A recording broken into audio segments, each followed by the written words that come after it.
حضرت ایوب علیہ السلام کا عبرانی نام اوب تھا، جنہیں توریت میں جوب کہا گیا ہے۔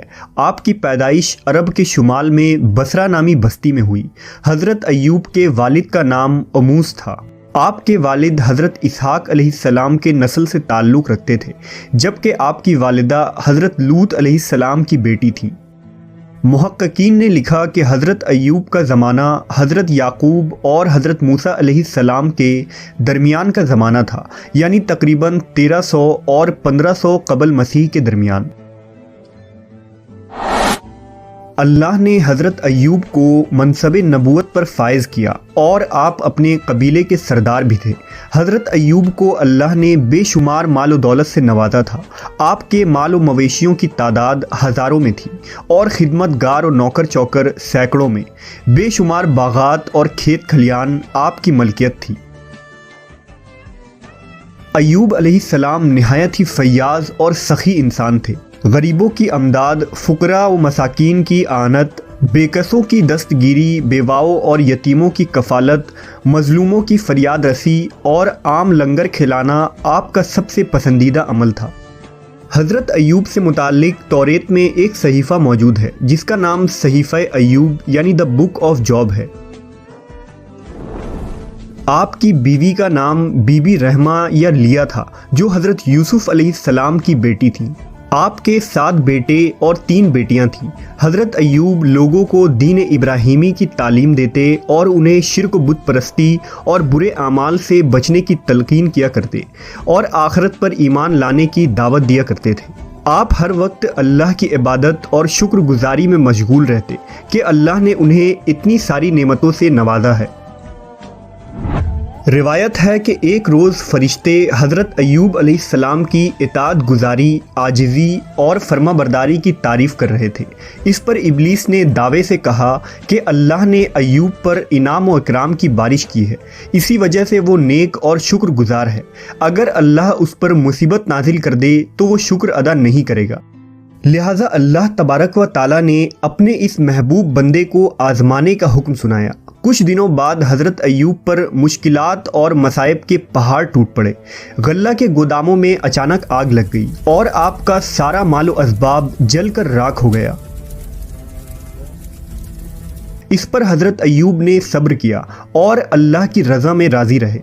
پھر کچھ دن گزرے کہ ڈاکوؤں نے آپ کے غلاموں اور نوکروں کو مار کر آپ کا سارا مال و مویشی لوٹ لیا۔ اب حضرت ایوب کی کل جمع پونجی برباد ہو چکی تھی، لیکن آپ نے صبر کا دامن تھامے رکھا اور اللہ کے حضور کسی بات کی کوئی شکوہ نہ کی۔ پھر ایک دن جب آپ کی اولادیں ایک مکان میں بیٹھے کھانا کھا رہے تھے کہ اچانک مکان کی چھت گر گئی اور وہ سب اسی جگہ فوت ہو گئے۔ حضرت ایوب علیہ السلام کے پاس اب نہ مال تھا، نہ مویشی، نہ گھر اور نہ ہی اولادیں۔ خوشحالی کی ایک علامت بھی باقی نہ رہی۔ پے در پہ تباہی اور ایسے واقعات سے لوگ حواس کھو بیٹھے، لیکن حضرت ایوب کی روشن پیشانی پر ایک شکن تک نہیں آئی۔ حضرت ایوب کے گھر کے باہر آپ کے پیروکاروں اور قوم کے لوگوں کا ہجوم اکٹھا ہو گیا اور سب حضرت ایوب کے اس خستہ حالی اور مصائب پر گریہ و زاری کرنے لگے۔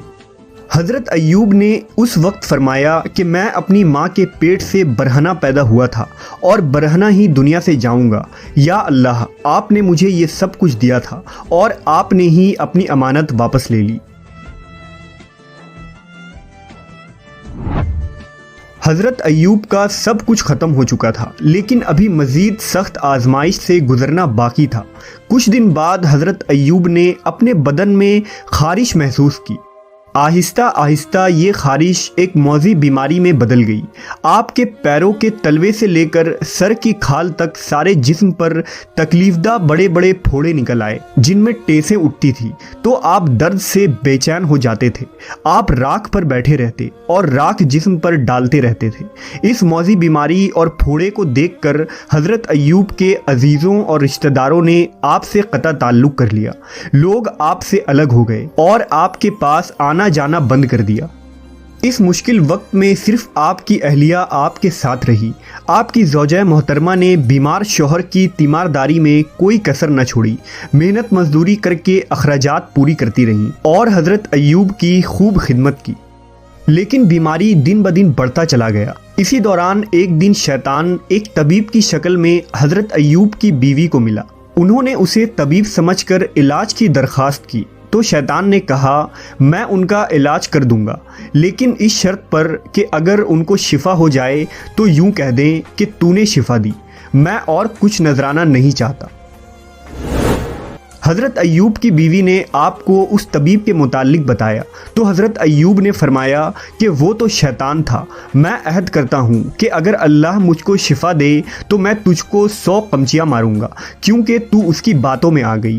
حضرت ایوب کو بہت رنج ہوا کہ میری بیماری کی وجہ سے شیطان کا یہاں تک حوصلہ بڑھ گیا ہے کہ اس نے میری ہی بیوی سے ایسے کفریہ کلمات کہلوانا چاہا جو کفر و شرک کے الفاظ ہیں۔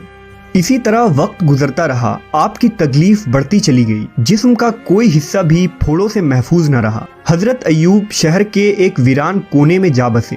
اس مشکل وقت میں بھی آپ ہر وقت اللہ کی عبادت اور شکر ادا کرتے اور ہر وقت زبان پر اللہ کا نام ہوتا۔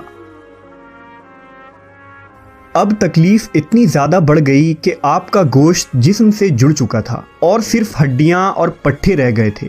ایک دن آپ کی بیوی نے کہا اگر آپ اللہ سے دعا کریں تو اللہ اس بیماری سے آپ کو ضرور نجات دلوائے گا۔ آپ علیہ السلام نے جواب دیا کہ اللہ نے 70 سال تک مجھے صحیح و سلامت رکھا، اب کم از کم 70 سال تک تو میں صبر کر لوں۔ یہ سن کر ان کی بیوی خاموش ہو گئی اور رونے لگی۔ ایک دن کا واقعہ ہے کہ حضرت ایوب کے بھائی ان سے ملنے آئے اور دور کھڑے ہو کر کہا کہ اگر آپ کے اندر کوئی بھلائی ہوتی تو اس طرح بیماریوں میں مبتلا نہ ہوتے، جس پر حضرت ایوب بہت غمزدہ ہوئے۔ روایتوں کے مطابق حضرت ایوب اس بیماری میں 18 سال تک تکلیف میں رہے، ایک قول کے مطابق 3 سال اور ایک کے مطابق 7 سال تک۔ برسوں مشقتیں اور تکلیف جھیلنے کے بعد بھی آپ برابر صبر و شکر کرتے رہے، اور پھر آپ نے اللہ کے حکم سے یوں دعا مانگی کہ بے شک مجھے تکلیف پہنچی ہے اور تو سب رحم کرنے والوں سے بڑھ کر رحم کرنے والا ہے، لہٰذا اب امتحان کی گھڑیاں ختم ہوئیں۔ آپ خدا کی آزمائش میں پورے اترے اور امتحان میں کامیاب ہو گئے۔ حضرت ایوب کی دعا بارگاہ الہی میں قبول کر لی گئی۔ انہوں نے اپنا پاؤں زمین پر مارا جہاں سے ٹھنڈے اور شیریں پانی کا چشمہ پھوٹ پڑا۔ پھر آپ نے اپنے کمزور اور لاغر جسم کو گویا اس چشمے کے پانی پر ڈال دیا۔ جیسے جیسے جسم پر پانی پڑتا جسم میں توانائی آتی جاتی۔ آپ دیر تک نہاتے رہے یہاں تک کہ مکمل طور پر صحت مند ہو گئے۔ حضرت ایوب کے لیے اللہ نے جنت سے جوڑے بھیجے جسے آپ نے پہن لیا اور وہاں سے ہٹ کر ایک طرف بیٹھ گئے۔ اس دوران آپ کی بیوی وہاں موجود نہیں تھی۔ جب ان کی بیوی وہاں تشریف لائی تو انہیں پہچان نہ سکی۔ انہوں نے آپ سے ہی پوچھا کہ اے اللہ کے بندے، یہاں ایک آفت زدہ شخص ہوتا تھا، وہ کہاں گیا؟ اس پر حضرت ایوب نے فرمایا کہ میں ہی ایوب ہوں۔ انہوں نے عرض کیا اے اللہ کے بندے، آپ مجھ سے مذاق کرتے ہیں۔ حضرت ایوب نے کہا میں ہی ایوب ہوں، اللہ نے مجھے میرا جسم لوٹا دیا ہے۔ اللہ کے معجزے سے اس پانی کی برکت سے حضرت ایوب اور ان کی زوجہ دونوں صحت مند ہو کر پھر سے جوان ہو گئے۔ آپ اپنی بستی میں واپس لوٹ آئے۔ اللہ نے دوبارہ آپ کو مال، مویشی، اولادیں اور اسباب و سامان پہلے سے بھی مزید بڑھ کر عطا فرمائے۔ روایت ہے کہ حضرت ایوب کے 2 کھلیان تھے، ایک گندم کا اور ایک جو کا کھلیان تھا۔ اللہ نے 2 بادل بھیجے، ایک بادل گندم کے کھلیان پر اس قدر برسا کہ سونے سے بھر دیا، اور دوسرے بادل نے ایک کھلیان کو چاندی سے بھر دیا۔ حضرت ایوب نے 4 پشتوں تک اپنی نسل کو پھیلتے دیکھا اور 140 سال کی عمر میں آپ کی وفات ہوئی۔